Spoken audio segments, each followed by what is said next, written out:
অবশেষে একটা সুখবর আসছে। ভক্তদের মতো বিসিবি বস পাপনও চান তামিম ফিরুক টি-20-তে। ফেসবুকে পোস্ট করে নয়, তামিমকে বিদায় জানাতে চায় 22 গজ থেকেই।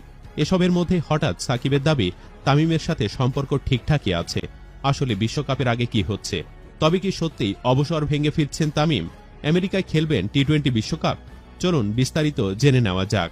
বাংলাদেশের ইতিহাসের সর্বকালের সেরা ওপেনার যে তামিম ইকবাল, এই নিয়ে কারো কোনো সন্দেহ থাকার কথা না। নানান জোর ঝামেলায় তার খেলা হয়নি সর্বশেষ ওয়ানডে বিশ্বকাপ। তামিমকে ছাড়া ব্যর্থ বিশ্বকাপ মিশন শেষে বিপিএলে নিজেকে আরও একবার প্রমাণ করেছেন টাইগার ওপেনার।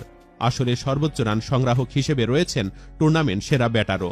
সেখান থেকে তামিমকে টি-20-তে ফেরানোর আবেদন ভক্তদের। এবার ভক্তদের সেই পথে হাঁটছেন স্বয়ং বিসিবি সভাপতি। জানা গেছে, তামিম ইকবালকে বাংলাদেশ ক্রিকেট বোর্ডের সভাপতি ব্যক্তিগতভাবে টি-20 বিশ্বকাপে চান। তামিম বাংলাদেশের একজন লিজেন্ড